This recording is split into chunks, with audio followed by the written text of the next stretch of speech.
美国如果真的要打伊朗，应该是属于惩罚性的战争。第一个，它并不是要征服伊朗；第二个，它要斩首行动又跟委内瑞拉性质不一样。这个伊朗总统就是光绪皇帝嘛，然后哈米尼就是慈禧太后，因为从此慈禧太后的权力就归于光绪皇帝。他就真的当总统，他现在根本什么权利都没有，就是傀儡啊！伊朗最大的威胁就是通货膨胀，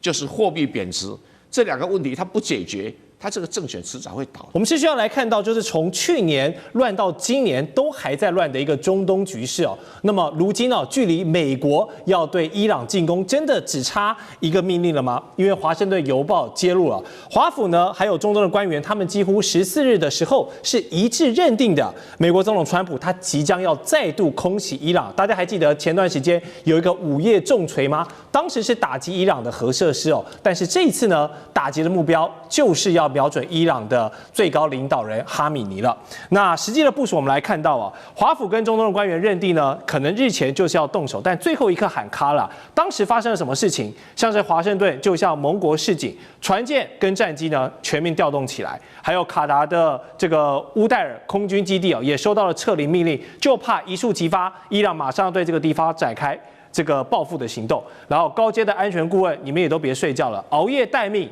川普总统的随时的掌控。结果最后啊，大家都在看什么时候呢，伊朗会浮现火光。结果最后呢，没有发生，因为有消息人士说，川普在最后一刻他收手了，他没有打。消息人士点破呢，这个关键就是美方现在评估之后，他们认为哦，光靠空袭啊是没有办法彻底击溃伊朗的，没有办法造成一个政权的更迭。那么川普的主要目的呢，还是要瓦解跟削弱哈米尼政权，那出手就要达到一击必杀的这一个效果。于是呢，美国现在等待林肯号航母到位，那斩首行动还没有结束哦，可能未来2到3周都还有可能随时发生。而伊朗方面呢，只回应了一句话，他们的总统说，如果你敢打哈米尼，那就是对伊朗发动一个全面战争，这个是没有任何讨论空间的。好，我们先请教舰长，现在等待林肯号的目的，安全牌考量是什么？那如果真的美国跟伊朗全面开战了，美军还可以像之前他们深入委内瑞拉那样子的这个兵毫未损，就直接把人抓到吗？跟伊朗这样真的打起来，要全身而退不太可能吧？的确是啊。那其实美国只要想要对外那个用武的时候，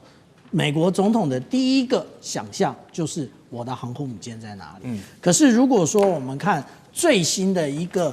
有关于在中东的一个位置的话，对不起，一艘航空母舰都没有。那所以他就把原来在南海的这艘林肯号直接的调过去。可是林肯号，如果我们来看昨天的位置，也就是星期日的位置，其实他连新加坡都还没到，那他还没到新加坡，然后如果说我们来看这张图的话，他还要直接的跨过印度洋的话，对不起，那都是2个礼拜以后的事了。所以我们讲到说啊，这个熬夜也熬了，披萨也吃了，因为其实在华府是有一个披萨指数，没错。那披萨也吃了，但是空欢喜一趟。但是刚刚其实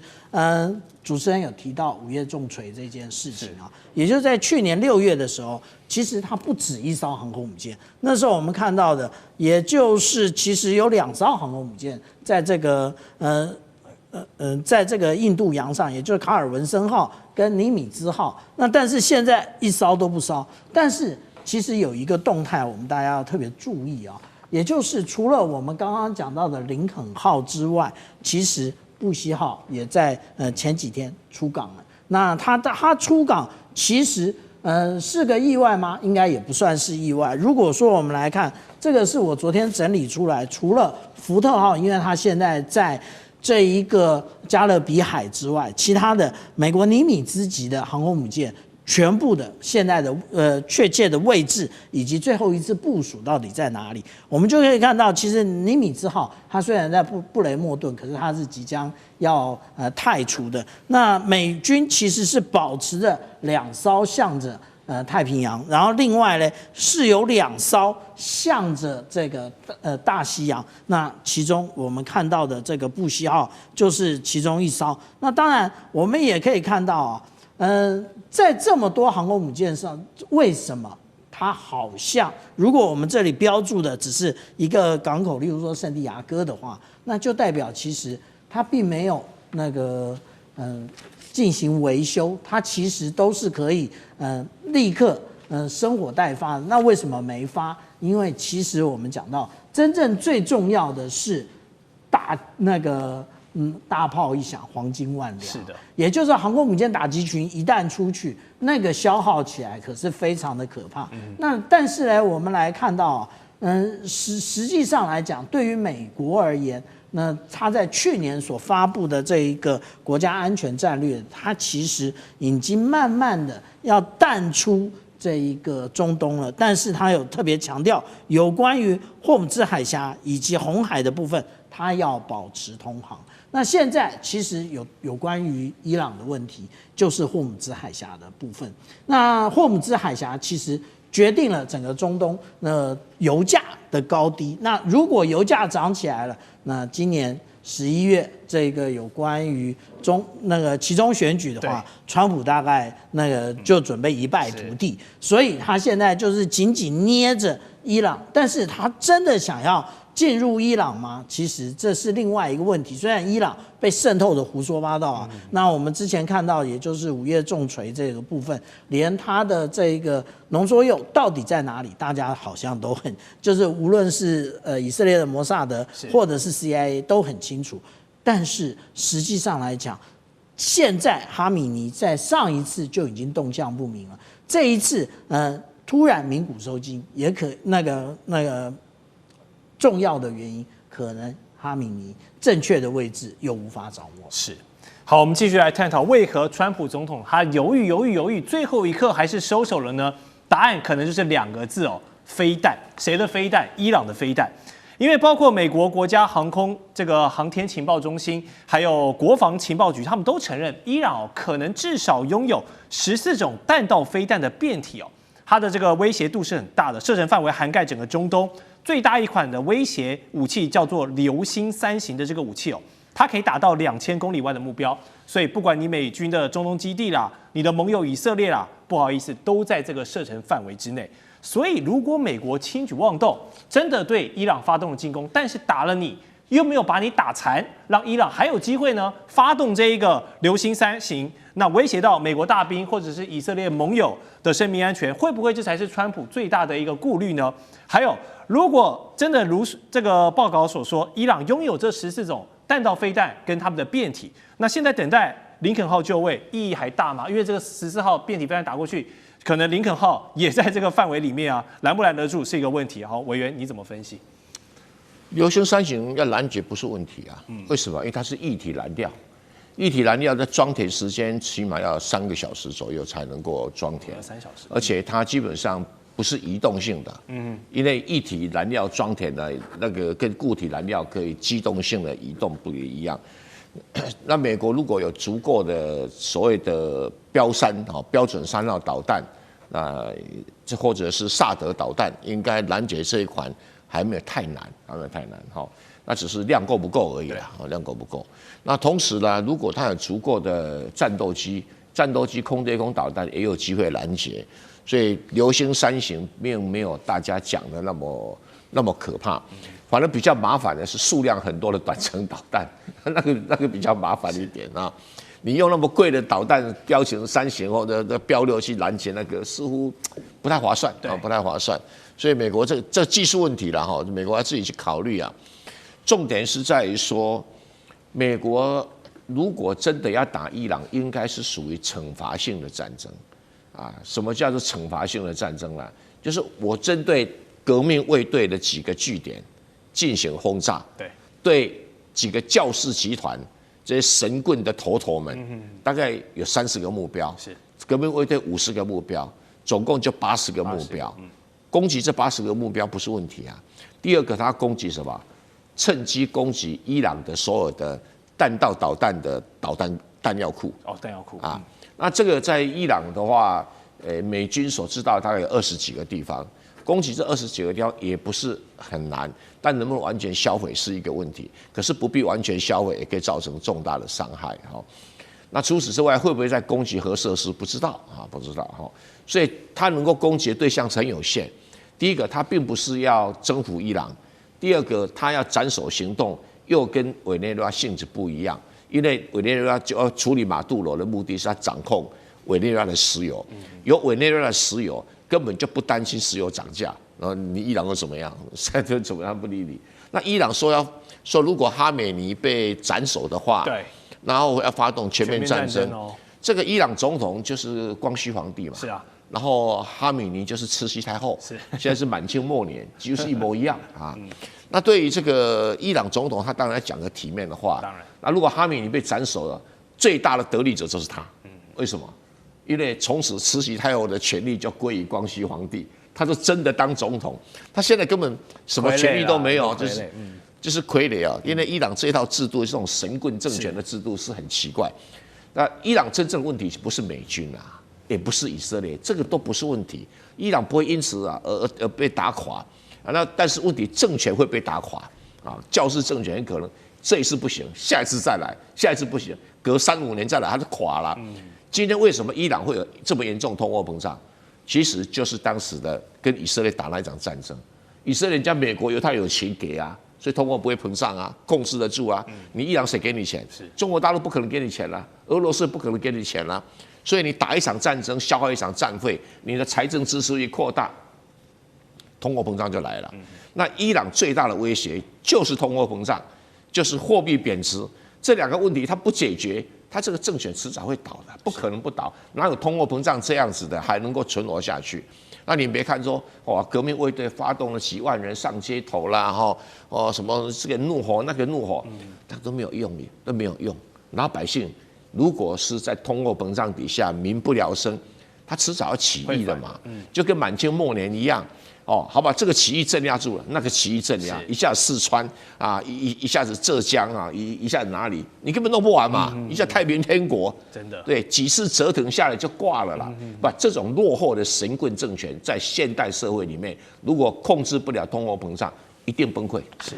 好，刚才蔡委员有提到，现在伊朗与其怕美国的飞弹呢，真的是要先稳住国内的局势比较多，因为已经各种抗议四处在燃烧了。但是川普他曾经多次对伊朗的示威者喊话：“你们坚持住啊，我们的救援就要来了。”结果呢，却是令人失望的，因为美国的援助还没有到，伊朗当局的镇压先到了。《时代》杂志就直击伊朗这些街头的人民怒吼啊，德黑兰的民众他们怒批啊，哎呀，被川普骗了，是把我们当炮灰了。那伊朗当局也趁着这波全面断网争取时间。你表面上乍看是为了压制民意哦，它实质上是要抓出美国还有以色列他们在渗透的这个情报网，包括马斯克说要这个力挺自由的声音，所以呢，他把星链调到了这个德黑兰的上空，让民众都还有网络可以用。那这些德黑兰的抗议热区民众虽然可以用呢，但是也被这个反利用，因为伊朗可以用这段时间哦，找出一整串的美以这个通联的节点哦，把这些通风报信的料杯啊，全部都发现起来。所以川普煽风点火，却没有真的跳下来下场支援哦。现在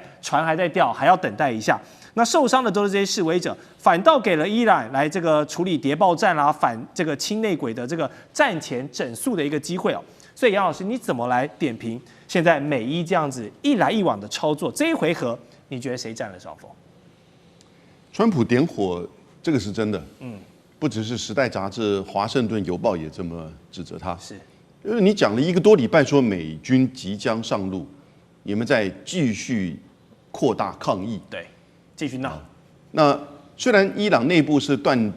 网哈，可是它有很多的外界的这些管道传送资讯进去，也从内部得到资讯。因为过去随着伊朗在1979年的革命，然后转变政权的时候呢，很多往外到西方国家的伊朗人组织了很多的团体，有就是民间的，有媒体的，也有政治性的。最有名的就是巴勒国王，然后呢，后来他的儿子接班嘛。对。所以相关的这个资讯其实进入到伊朗内部，也的确带去了川普的这个呼吁，继续抗议，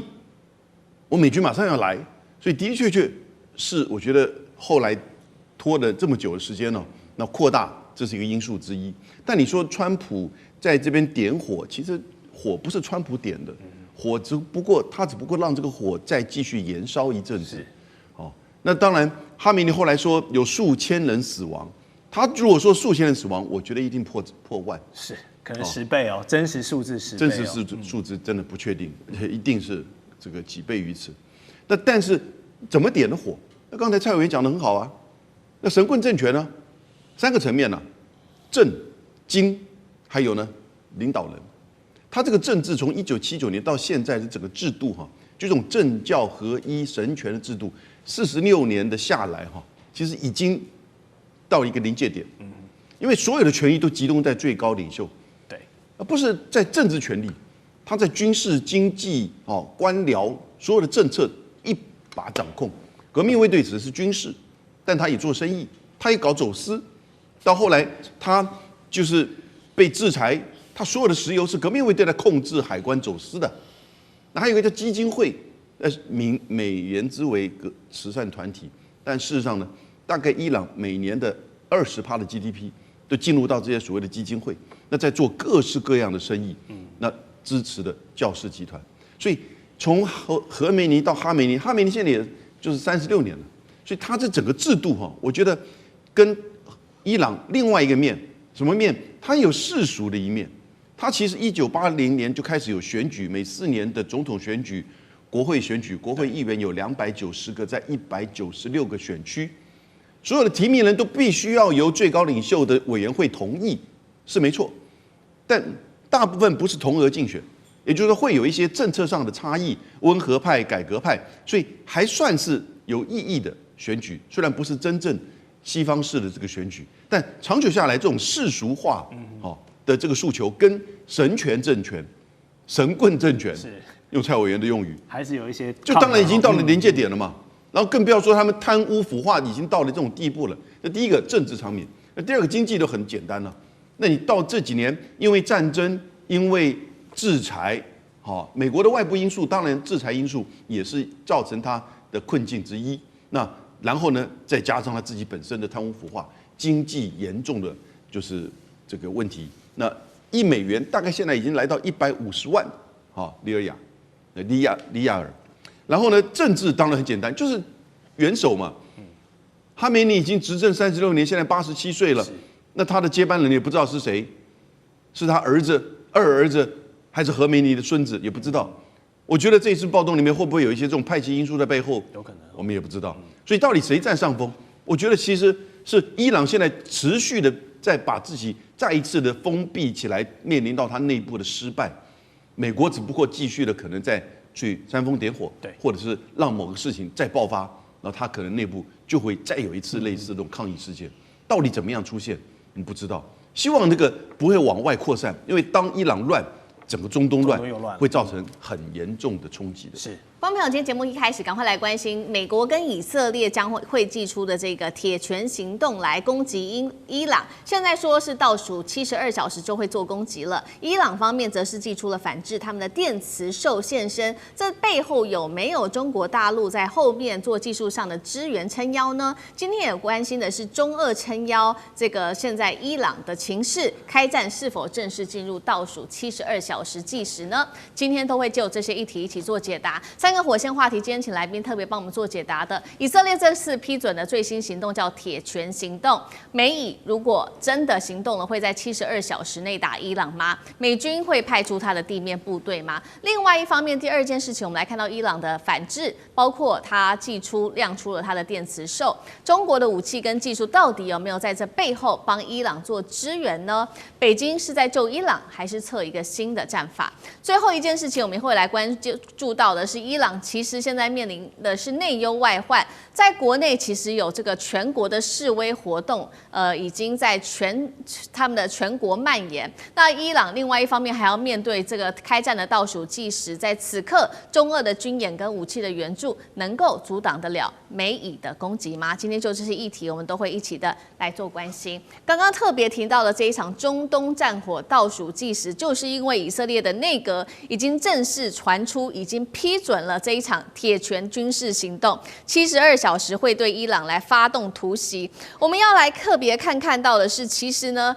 种种的迹象都显示有可能战争是一触即发的。来看到旁边的阿拉伯联合大公国已经规划了在靠近沙烏地阿拉伯的边境，为以色列新建可以容纳超过800人的一个军事基地。如果这个计划成真的话，以色列正规军会是首度的把他们的常驻放到阿拉伯半岛常驻军哦。另外一方面，我们也可以看到紧张情势现在在升温，其他国家看在眼里，也开始在伊朗这边紧急的撤侨。几个国家特别明显，俄罗斯在过去24小时内已经出动了3架专机，紧急撤离自己的人员。澳洲跟中国大陆也同步启动了整体的撤侨行动。伊朗的官方现在研判了，他们认为美国跟以色列确实正在实质的筹备军事的行动，马上就会做动手了。另外一方面，伊朗的革命卫队空军也已经开始在自己的境内西部地区全面的活动，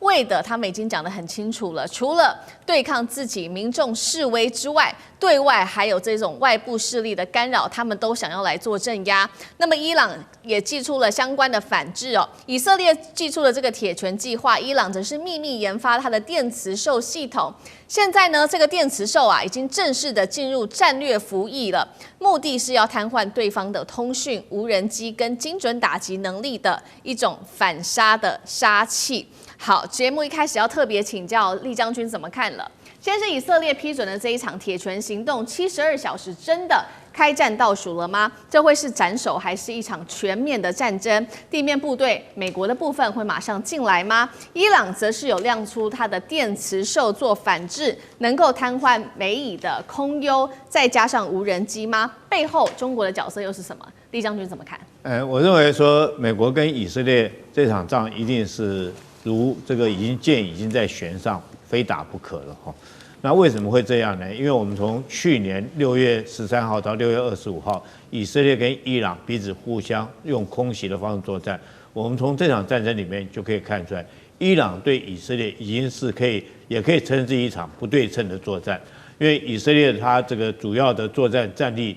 包括战机，包括地面部队，都比伊朗要强很多。但是伊朗可以借着这种高超音速导弹可以打垮以色列，这是不争的事实。那对以色列来讲的话，这是危急存亡之秋，尤其他国家没有任何的战略纵深。那如果说是当以色列强大，或者是他的导弹弹药库数量多到可以再一次对以色列发动攻击，那我觉得以色列将会遭遇到灭国之灾。在这种状况下，从历次的以阿战争5次的以阿战争，我们都看得到，以色列一直是采取一种策略，就是先下手为强。所以这次我相信他还是会先下手为强。那现在我觉得这场战争已经展开了哈。刚开始这个不是靠着就是所谓的这种军事武力的作战，而是靠一场情报或者是群众战已经展开了。所以情报战我们看到，我认为摩萨德或者是美国的 CIA 早就已经渗透到以色列各个这种从政府高层一直到民间各个层级，大概都已经渗透进去了。然后在这边，现在我们看到伊朗自己国土里面总共有250几处的地方发生所谓抗议，甚至于暴动，而且是暴动越演越烈，甚至传出说有这个2000多人被捕，有30-40人这个已经上升的这种状况。我认为这背后一定有美国或者是这个以色列摩萨德情报战的力量在里面。那第二个，在经济战方面，我们也看到以色列这时候对他们或者是美国，是不是对伊朗也实施相关的经济跟情报战，让伊朗在短短的时间之内这个通膨突然爆炸了这么严重，这个原来一张地铁票在不到24小时从7万里尔拉涨到10万里尔拉，只是一张地铁票，它通膨速度是超乎想象。所以伊朗老百姓当然生活不下去，在这种状况之下，我觉得紧接着下来就是实质上的军事行动。那我认为这是军事行动，那以色列也会吸取上一次这个6月份那次去年6月份战争的一个作战经验，它当然绝对具有100%的空中制空作战的能力，但是它上次缺少的是地面作战。那我认为它会主要针对2个目标来做打击。第一个目标就是斩首作战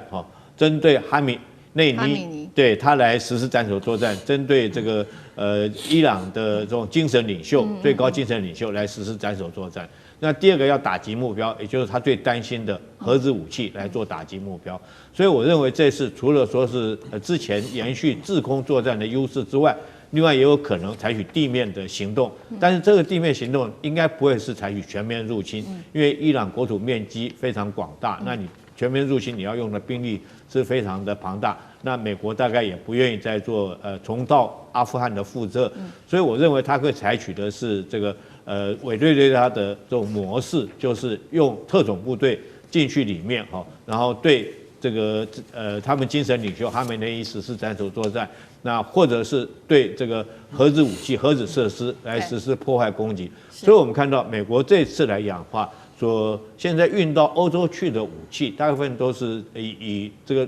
实施地空整体作战为主的武器，包括到我们看到他用C-17运输机运去的所谓对地的攻击直升机，包括阿帕奇、黑鹰等等这款直升机，还有它的 AC-13洞都是空对地实施直接支援打击的这种武器。那如果再搭配它的三角洲特种部队，我认为对于他们所谓的核设施来实施直接攻击破坏、物理性的破坏，还有对他的哈梅内伊实施斩首作战的可能性是非常高。那目前看起来，伊朗在这方面虽然说他们的这种总司令也放话出来说一定会坚强抵抗到底，可是我们要有待观察。我觉得在民心已经失去的状况之下，伊朗到底还有多大的一个抵抗的持续力？我觉得跟去年6月份是不太一样的。那你想要只靠一个软性的电池作战，就想要瘫痪掉美国跟以色列？大家不要忘记了，美国跟以色列来讲的话，在科技作战、在电子作战，它的作战能力绝对不会比你伊朗还要差。那你国家已经穷了那么久，那我觉得说，你这个伊朗的抵抗可能这个实质效果不大，反而是后续来讲，我们看看中国跟俄罗斯会怎么样出手到什么程度来帮伊朗，这倒是后续值得必须要观察的一件事情。好，厉将军特别帮我们整理，可以看到现在战事一触即发，现在说倒数72小时，将军特别帮我们提到，接下来美以采取的策略可能会包括了有在制空、还有地面、特种部队等等做这个斩首行动，打倒哈米尼之外，包括了这个还有他们的核武设施。那另外一方面也要看看这个伊朗接下来的反制。请张将军来帮我们看他这个电磁兽的反制系统到底有没有功能啦，就是瘫痪美以的空优跟无人机，还有刚刚特别提到说，那有关于这个中国大陆跟俄罗斯又可以帮到哪一种程度？张将军怎么看？我看呢，这个以色列跟美国来动手对伊朗动手，我们可以看得出要有个对照组，就是委内瑞拉。那委内瑞拉91万平方公里，但是在伊朗的话，它的面积就比较大，将近2倍，164万平方公里。换句话说，要对伊朗动手，难度是比委内瑞拉要高得多。那在这个方面，我们可以看有很多相似的状况。第一个，双方收入都低。你要看伊朗它现在也非常贫穷，因为经过美国40年的经济制裁，它的国民所得才4300块美金。你看多少？这只有大概台湾的1/9。换句话穷到民不聊生，4300，然后人口又多，8800多万呢，快要将近1亿的人口。伊朗是换句话说，它经济的包袱是非常沉重。第二个，社会非常动荡，示威不断，然后到现在为止，已经在示威还有这种冲突当中，已经死亡最少45个人了。你看看，这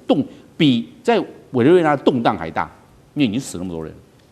所以对立非常的严重，它就让人民跟这个社会动荡，人民跟政府之中是相互的对立。第三个，间谍内应，委内瑞拉有内应，里应外合。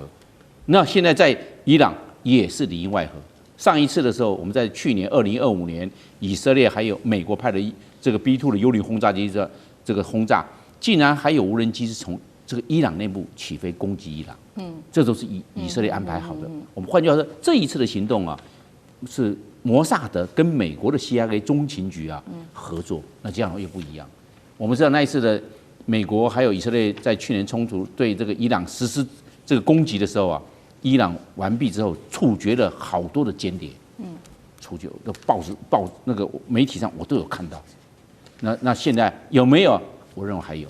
那这样子的话，换句话说，又是里应外合。那这样对伊朗动手，我认为不是光只是72个小时的这些动手，我认为先军事上这个极限施压，让伊朗这一方面的军事上的压力非常的沉重之后，再动手，再下手。我认为2种，第一个，我认为擒贼先擒王。先斩首，对哈米尼以及他最高的政府的领导阶层动手，因为他现在有培养一个叫做理查巴勒维啊，理查巴勒维现在流亡海外啊，就是美国要培养的嘛。对，这巴勒维他是以前是王，理查巴勒维他是王储嘛，把他们除掉之后，他才可以回去啊，领导这一些这个反抗哈米尼领导的这些社会大众、平民百姓啊。所以你看，美国他都有预先培养这些人。那您刚才所说的这个中国大陆所提供的电磁兽，我认为这个管不管用？美国跟以色列会用反辐射飞弹的，你一发射电波，反辐射对着你电波就下去，你这样怎么？你发射电磁波是软杀，以色列跟美国可是硬杀哦，反辐射直接把你炸掉。以色列跟美国对伊朗会动用3个战略目标，第一个防空飞弹，因为这个对无人机也好，对轰炸机也好，或者对逆中战机也好会有威胁。先把这些防空飞弹把它除掉。第二个，关通系统炸掉。美国不是对这个委内瑞拉炸掉它的关通系统雷达站嘛？一炸掉之后变瞎了。虽然逆中战，但是不要忘了，以色列或美国也会派出 F-15或者 F-16，这还有甚至有美国可不可能派 F-18的超级大防风？这个不是逆中。那但是把它炸瞎。是这个样啊。那这样子，第3还有什么？第3个炸机场。这个伊朗也是有一些机场啊，那这样子的话，伊朗的空军空防几乎都没有了。我们看，但是伊朗有一个好处是在什么地方？德黑兰的首都，首都在内陆，不是像这个我们讲到的委内瑞拉就在海边啊，对不对？这个卡拉卡斯就在旁边啊，就在海边一进来就到了。但是德黑兰不一样，德黑兰在里海的南端，在内陆是沙漠地带，人口800多万，所以这个就有困难度了。所以，但是美国的 CIA 跟以色列的摩萨德的情报机构可能会做得很好，还有在太空中的人造卫星可能会掌握他们的动态，因为他们有时候也会通联。那我认为还有一个就是看一看美国最近几天呢，在五角大厦附近的披萨店，披萨店生意好不好？披萨店生意如果稍微高一点点的时候，那还没有要动手，一到巅峰的时候，那披萨店忙不过来啊。那这个大量的这种我们讲的外送的一直在忙了，就是要动手了。我认为伊朗要赶快去看那个披萨店，这是很准的，对，就跟汉堡店，披萨指数就来了。换句话，这个方面的一个是斩首行动，另外一个还有一个就是刚才厉将军有讲的核武设施，上一次还没有打完。我认为那上次那个 B2 幽灵轰炸机啊，派了6架，带了12枚专利炸弹呢，很厉害。但是问题是还没有全部破坏。为什么？所以这次要动手。我认为就是为什么要动手，不是光为哈米尼哦，他们已经有内应有情报。核武设施并没有破坏殆尽，这一次也要对它做动手，所以是双重斩首行动加上破坏核武，这是这一次的双重目标。好，我们看到伊朗现在面对非常非常大的军事压力，来自于美国跟以色列。那这一盘棋，其实我们看到不只是这个伊朗自己的一个角色，现在说这个外部的其他国家能不能对他有更多的支援？我们要看到2个国家，一个就是中国大陆跟俄罗斯哦，因为这个最新的消息，他们也把手伸出来了。中国大陆它的唐山号驱逐舰8号正式的抵达南非了，接下来它会参与从今天开始一直到9号到16号由大陆主导的和平意志2026的联合的海军演习，那么俄罗斯的军舰也会再加入在这当中。川普早就说了，这个金砖国家就是反美的军事轴线。更核心、更关键的事情是我们也要看到，现在中国大陆针对于伊朗武器上有哪一些的进补呢？他给了他哪一些东西？画面 CG 我们再来带观众朋友快速的看过一下，数千吨的军用固体火箭燃料、飞弹零组件、长程防空飞弹系统传出。还有下定了100架的歼10C， 接触到了包括了红旗9B 跟歼20，还有这个神农的雷射系统等等。那么我们也看到这个，包括在内部，伊朗现在确实这个示威活动持续延烧，网络遭到切断，目前统计45人死亡，2000人被捕。中俄这一次在军演再加上武器的大书写，能救得了伊朗吗？中俄会做到哪一种程度，也是一个问题。委员怎么看？其实坦白讲，伊朗从上一次的美国长城的这个奔袭轰炸之后，就从来没有放弃过要把伊朗打趴这件事情。所以上一次在美国做了那一场这个非常短暂的攻击之后，其实伊朗心中大概一直都没有买单过了，他心中一直在犯嘀咕，他也不认为说这个伊朗的这个核武设施真的被摧毁了，只是碍于川普的面子，他只好吞了。所以在过去这段时间，其实伊朗一直都没有停止下来了。就他认为这个以色列一直都没有停止下来，他认为伊朗是他最大的威胁哦，所以他无论如何要把伊朗打趴为止哦，他这才能够消除他心中的隐忧。那么因此这场战争看起来似乎已经是箭在弦上了。那有几个点可以看得出来是在箭上弦上的原因，是因为这一次在伊朗内部的整个反政府的示威。长久以来，这就是不要说摩萨德啦，这是 CIA 在全世界最擅长玩的游戏嘛。所以过去这么多年来，我们看看全世界的颜色革命、阿拉伯半岛的茉莉花革命，这些革命背后真正的操控是谁？不要讲别的，讲台湾的太阳花学运，它背后是谁？讲香港的雨伞花学运背后又是谁？通通都是 CIA 啊。当 CIA 秀出了他所有的手段跟最后的底牌的时候，就代表说这一次就是摊牌了。那这一次如果摊牌完这个示威运动完了之后，他又没动手，那这些人就平白无故都曝光了。所以对他来讲，他不管是找巴勒维王朝的人出来放话，然后不管是动用了所有在这个伊朗民间 CIA 或者是摩萨德长期安插的这些势力，发动了各式各样的反政府示威，其实都代表说他们准备要毕其功于一役了。那么我们刚才在讲说，你说中俄的武器能不能够扭转战局哦？我认为有帮助哦，但是要扭转战局不容易。不容易的原因就是大家可以看一下委内瑞拉嘛。过去在委内瑞拉时，大家都提到说委内瑞拉有多少中俄的军事装备，装备很好没有错，可是要部队的素质精良才行啊。就如果说军队的素质不够精良，战斗意志不够坚定啊，你给他再多的武器，他都打不赢胜仗的。大家不要讲别的，光看看神学式政权是怎么在阿富汗打垮美军的。美军的装备难道不好吗？为什么去节节败退？因为政府军他的素质跟他的战斗意志的问题哦。所以我觉得。中俄的装备是在近期才大量的进入伊朗哦。就算伊朗的这个革命卫队，他们有战斗意志，他们素质也不错，可在这么短的时间之内要娴熟这些装备的使用，恐怕还是有一定的困难哦。但是我要回过头来讲两件事情，就是说对伊朗来讲哦，就是说伊朗当然前车之鉴，他不可能不知道他当时是怎么被轰炸的。所以你说，如果美国还要走当时的那个路线，来一次长途奔袭、空中加油，再来一次 B 度轰炸机的轰炸，我认为可能就没这么容易了，因为他们上次已经打过一次了。所以呢，美国要再故技重施并不容易。那更不要提到说，伊朗看过美国怎么对委内瑞拉的，所以你像哈米尼也好啦，他们革命卫队的将士也好，重要的这些领导也好。该躲的、该藏的、该做的防范都做好了。就是美国上次呢，已经是一个反美政权的教科书了。就是你不要被美国猎杀掉，你不要被美国斩首掉嘛。所以接下来，如果美国要再用委内瑞拉那一套，恐怕也不容易。那你最后你看到的就是最有可能的，就是像刚才两位将军提的，那就必须真的展开实质的攻击了，不是这么简单的外科手术式的这个斩首就可以解决掉了。好，那就算美国跟以色列在这一单赢了。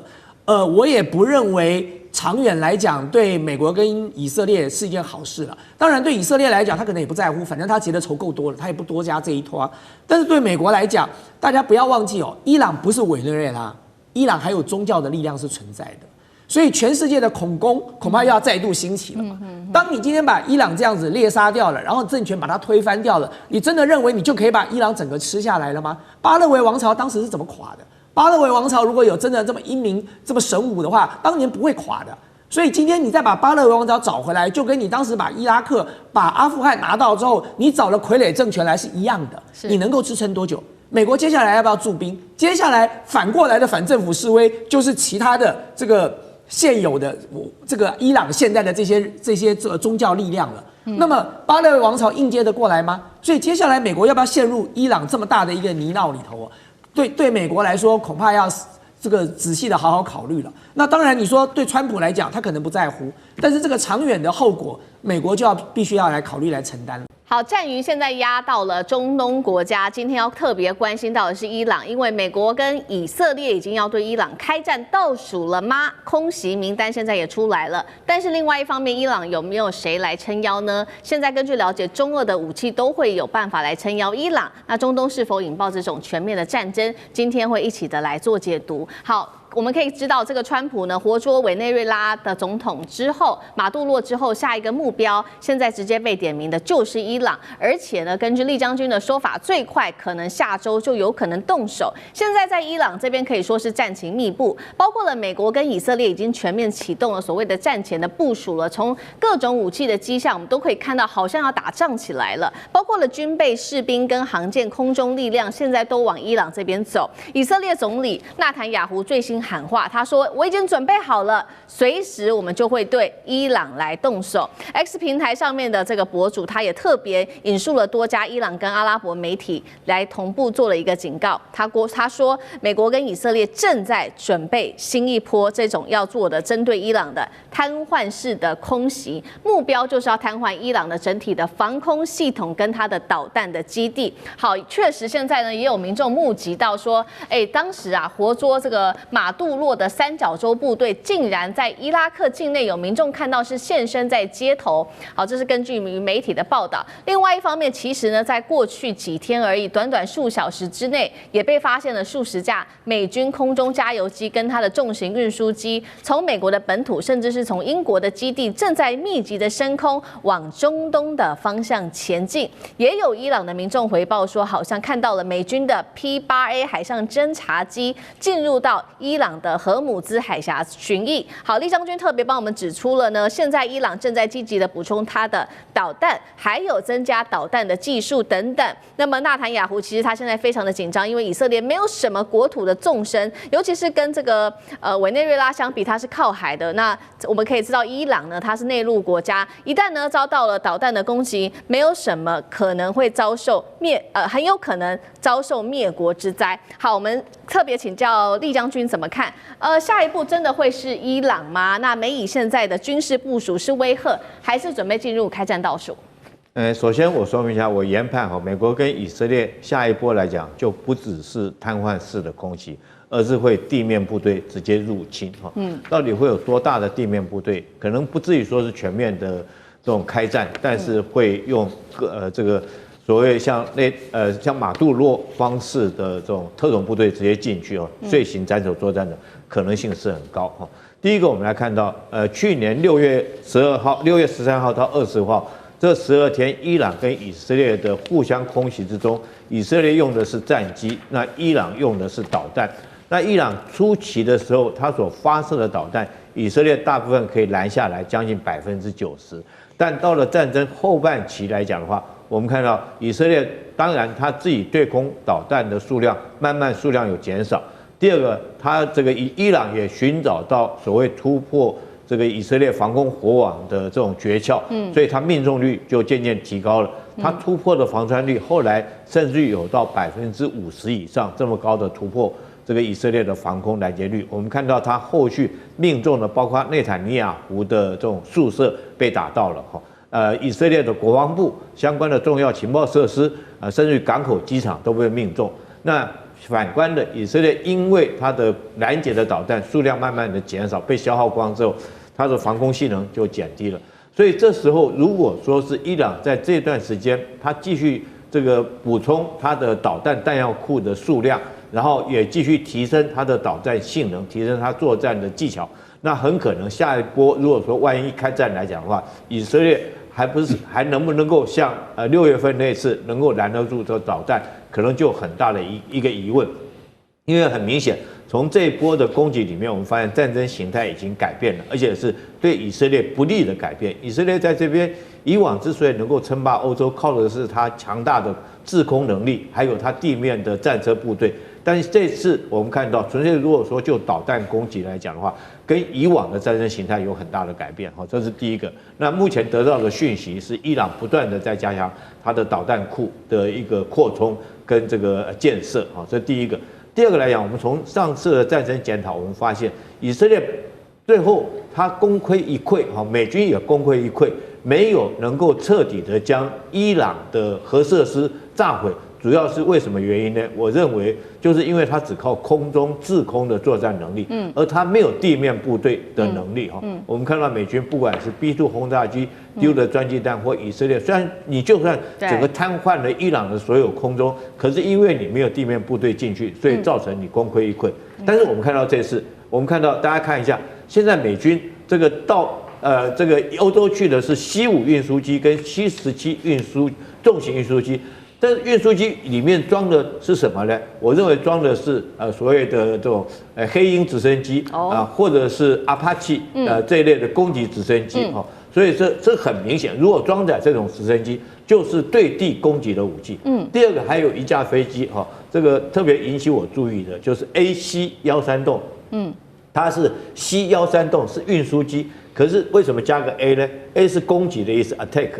它在这种 C-13运输机上面装了1洞5的这种榴弹炮，可以从空中对地面发射火炮，那火力是很猛烈的。那这种飞机这些飞机有一个共同的作战的任务，就是所谓的密接支援对地作战。那密接谁呢？可能就是三角洲部队这个对三角洲部队，我一个特种部队进去以后，我在空中对你可以实施火力的直接支援，不管用直升机或者空中炮艇对你实施火力支援。所以我认为从这个研判，美军三角洲部队进去，用这些对地支援作战的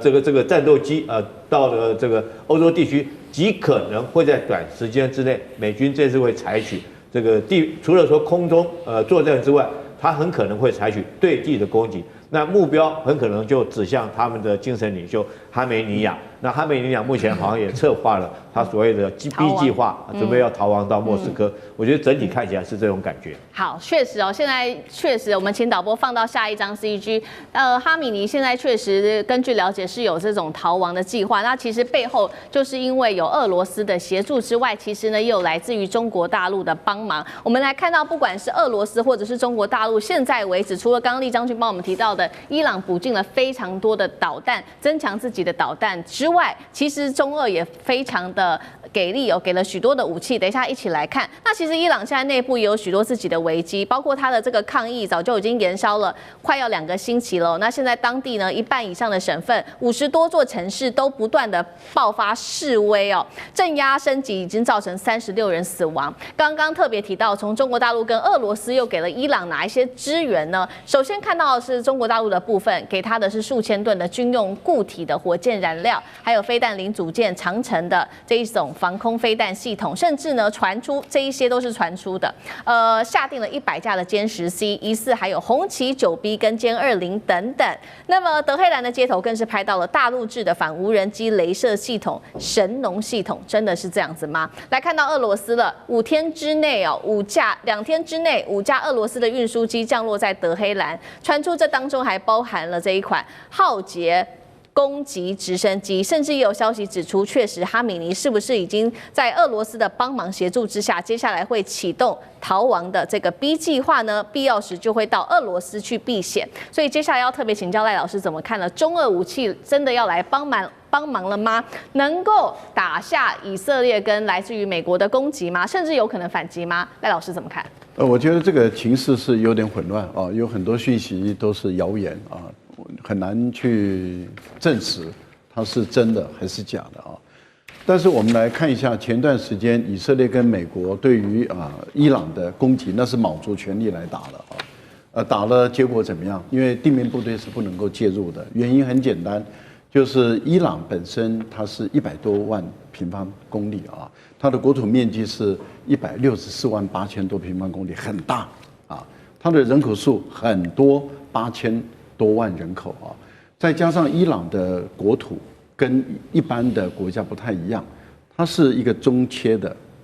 所以美国在过去好几届的政府都试图想要去攻打伊朗，没有一个政府敢下这个决心。最主要就是因为它的地面部队投进去的话，全部会被卷入这样的一个中切的一个领土里面，基本上它跑不出来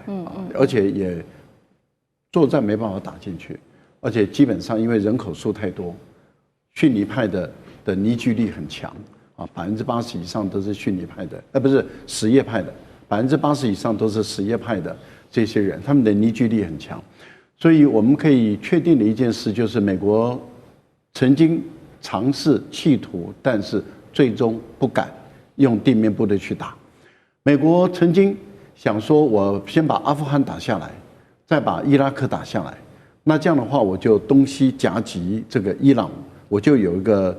出动地面部队的支撑点。我先用火力在阿富汗跟伊拉克对于伊朗实施这个密集性的周波性的饱和性的攻击以后，我再把地面部队打进去。但是我们看到的结果是怎么样？结果是没有办法如愿。第一个就是他在阿富汗建立不了根据地，因为在阿富汗他占领了以后，本身就受到塔利班游击部队式的袭扰。第二个，他占领了伊拉克以后我们看到伊拉克跟伊朗都是属于什叶派的人。伊拉克很快的就改善了跟伊朗的关系，伊朗的民兵组织就进入了伊拉克，所以美军在伊拉克本身内却面临了伊斯兰国，也就是逊尼派的对于他的反扑，所以美军卷入在伊拉克的一个作战，所以他2个基地都没办法使用。那最后一个就是巴基斯坦了。巴基斯坦跟中国是铁杆的兄弟，美国也不可能使用巴基斯坦的基地来对于伊朗实施攻击。你想想看，对伊朗来讲，他根本没有任何切入点，他找不到任何切入点，所以他的地面部队根本就不敢派进去。这是在过去几十年以来，美国的政府从来做不到的事，也不敢做。那唯一能够用导弹来攻击，可是导弹的攻击，中程的导弹是昂贵的。以色列如何来炸这个伊朗呢？所以我们看到他最终后来是派空军轰炸机进去，美国也是派轰炸机进去，因为这个中远程的导弹是贵，而且产生效果不大，要派轰炸机。现在的情况就是中国大陆协助伊朗所建立起来的这个红旗9的一个导弹，那就要看伊朗本身的这些军官、士官、士兵们对红旗9的使用的熟练度。另外一个部分就是因为我们不知道有多少套进去。伊朗的国土面积这么大，多少套进去是一个重点。还有就是有关于这个歼10C的一个采购，你采购了到飞行员的训练形成战斗力，这还早，所以它能产生的功能效果，我们不能够把它列入计算。有关于歼20，那是别想，中国大陆歼20是不外销的，所以这绝对是谣言，这不可能的事情。那打下无人机的雷达系统，这个比较容易。所以我个人觉得，以色列跟美国来讲，放话的成分极多，但是搞内部颠覆的可能性是最高。这也就是为什么突然间伊朗内部爆发出一半的省份都有因为通货膨胀而爆发的矛盾跟冲突，这个倒是美国 CIA 的专长。委员又怎么看？那哈米尼现在是很危险了吗？另外一方面就是美以，然后中俄伊这样，委员又怎么看？美国以色列的战略目标不叫打伊朗，他打2样东西：一，伊朗的教士政权；二，伊朗的核设施。对于这2个性质跟委内瑞拉那个性质不太一样。目前的伊朗的教士政权已经开始动摇了，所以这个要他更动摇了更厉害，他当然会用武力来施压嘛。武力来施压的话，哈米尼当然要藏好一点嘛，因为教士政权的5大家族，说不定就是成为被铲除的对象。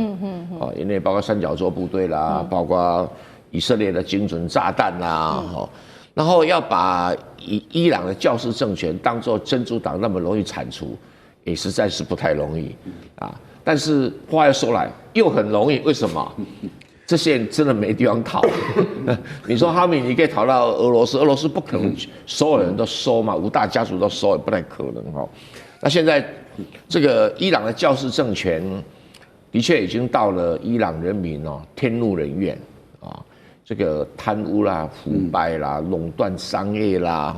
收贿啊、卖官啦，无所不用其极。你只要想想比清朝末年更可怕的局面都出现了。这美国就是要利用这个时机利用这个时机，那所以才会放话说，你如果开枪打示威者，然后我就 K 你所以现在他是在执行如何进一步动摇教士政权的一个方法，因为伊朗是向来都有世俗政权的传统，伊朗的历史上很少教师政权，这是科梅尼搞出来的，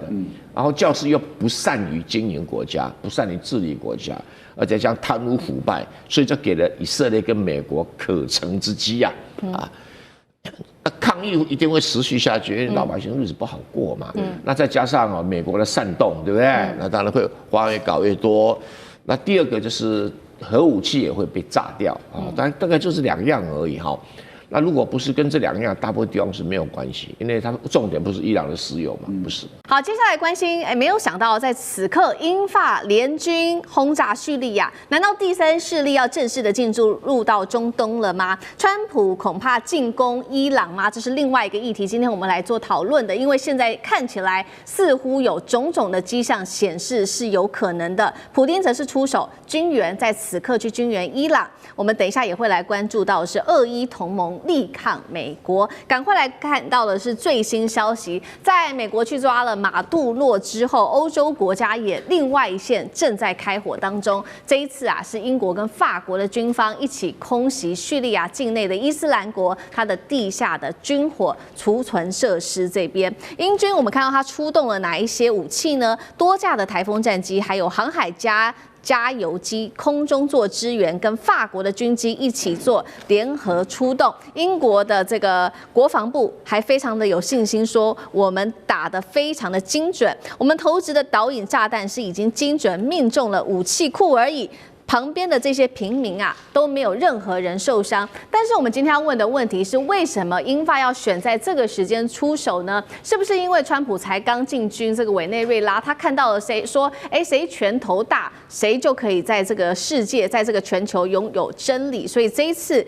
到底英法，我们看到过去他们在有关于巴勒斯坦的问题上面意见是不一样的，为什么这个时候突然间团结起来了？难道是真的要反恐吗？还是他们在声援美国？难道英法这个第三势力接下来也要正式的介入中东国家吗？大使怎么解读？表面上是声援美国啦，因为美国前几个礼拜他们有几个在这个伊拉克的这个叙利亚的美军被这个伊斯兰国的这些派系给他杀掉了，所以川普震怒，他就派飞机去轰炸，所以就是说美国先动武在先了。那这个表面上英法是声援美国，那反恐的话，我觉得当然也是理由之一啦。不过真正理由，我觉得他们就是英法要展现欧洲这个军事力量的这个，目前还算没有完全被怎么讲，被排除在国际强国之林啊。这个对于英国、法国本身的振奋国民的国家这个国民的这个信心，提升执政者在国民心中的这个地位这个影响力更大。你说这个叙利亚那么大，沙漠那么大，跑到那个中间去投几颗炸弹，对，那表示他有这个能力啊，对不对？你要飞机，你要能够飞那么远，而且在国际的这个，其实那个地方有点国际三不管，叙利亚根本就没有这个力量。大部分是哪2个国家的力量？这个地方最主要是美国跟土耳其的力量。那所以这2个国家，美国已经先动手了，因为美军被杀，对，美国也好久没有在那边动手了。美军被杀，川普才叫出去，所以就趁这个机会展现一下英法还是一个怎么样有打击，在海外执行打击任务的，这是一个这个军事力量，不要被人家看衰。另外，欧洲也一直在讲要搞这个欧洲军，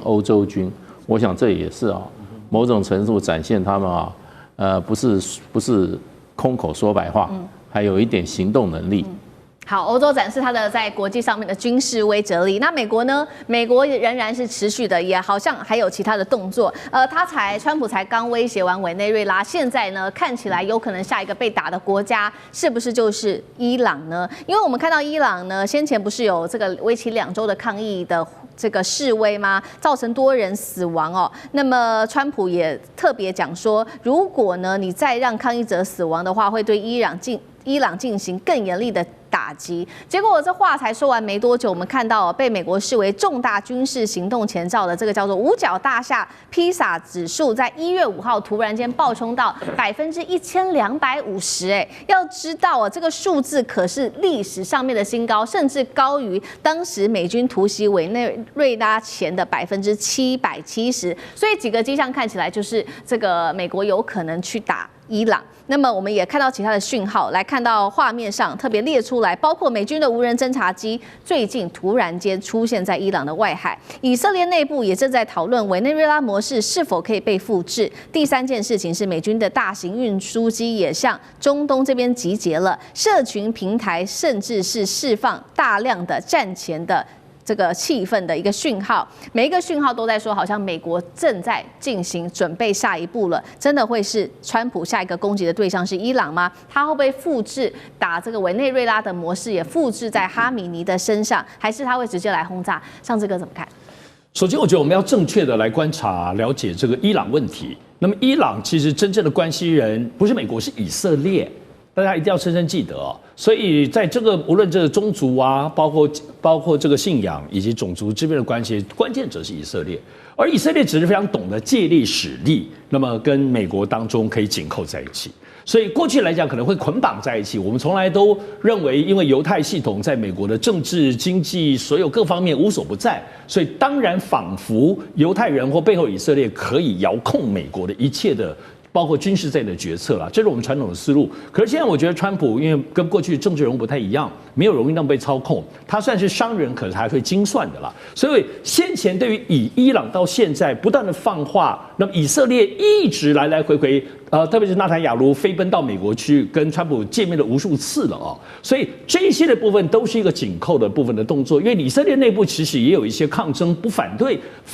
纳坦雅卢的力量。所以大家忌惮什么呢？忌惮主要是忌惮伊朗这部分到底到现在为止，特别是这1年多以来，有没有跟中国或俄罗斯的军力当中无论防御跟攻击线，我们知道现在其实以色列自己也很辛苦啦胡塞组织当中现在炸以色列跟好像在照3餐吃饭这样乱炸一通很吓人的。所以有关于大国军力这件事情跟伊朗之间的挂钩，伊朗现在的防御跟攻击能力来讲，其实并没有真正被验证。所以现在其实蛮重要的是，到底以色列会动手，美国会动手，关键还在于情报的掌握。我觉得这次委内瑞拉的战争其实提醒我们这一点，就是说，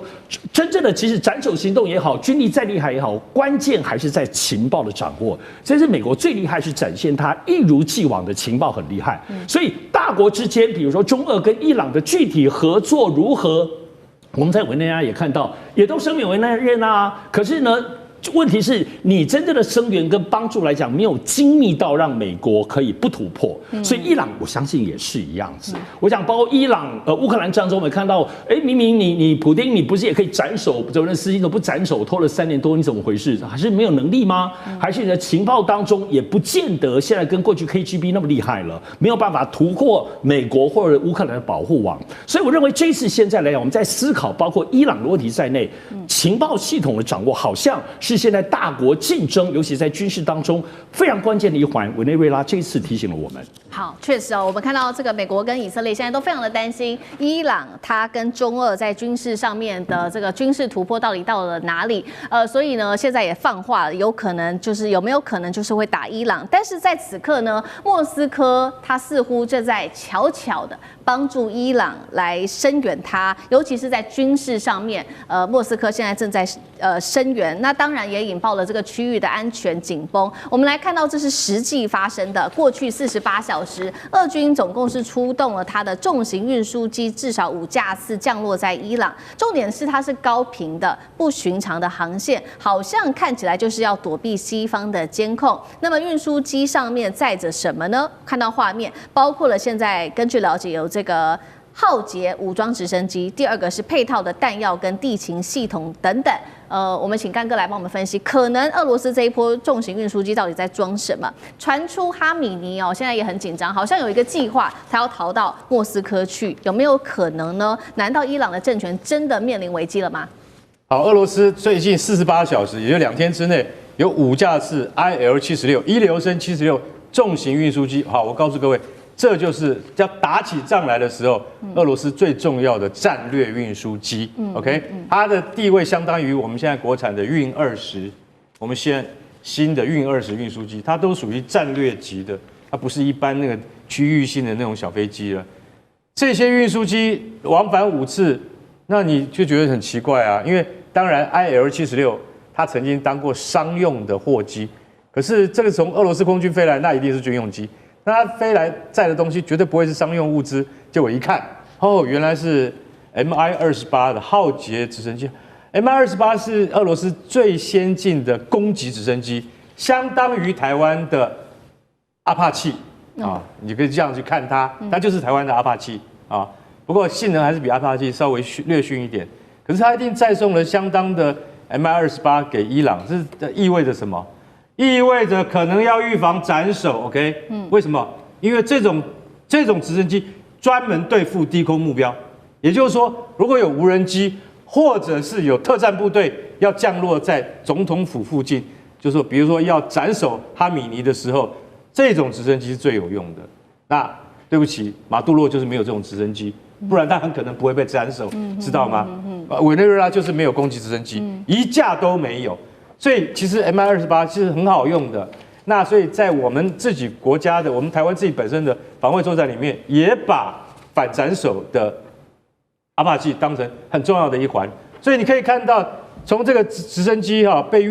紧急运到德黑兰了，你就可以去想象，哈米尼是怕了，高龄86岁了，已经带领这个国家30年了，接下来我跟你讲，最有可能是不是被美国斩首？是被尼坦雅胡斩首，因为以色列才有这个决心。为什么？因为以色列最忌惮的是伊朗，比美国还要忌惮。对，为什么？只要以色列能够那个斩首哈米尼的话，那我跟你讲，全犹太人都会欢欣鼓舞。为什么？因为这放在心中那个刺已经很久了。虽然这几次的，比如说12日战争，以色列是打赢了，但是他们没有办法保证伊朗接下来的核子设施以及它的浓缩铀计划会不会一夜之间就完成了？一旦完成，对以色列来讲，那是灭国的危机。所以说，以色列很有可能会来执行这种计划，就是说，将来有一天，如果说美国允许的话，我来斩首。但是我必须要强调，伊朗不是委内瑞拉，伊朗有阿拉伯世界里面最强的空军。跟最优秀的飞行员，他现在就是说，除了埃及之外，第2强的就是伊朗空军。他以前有很辉煌的历史，也就是说，他在跟伊拉克对打的时候。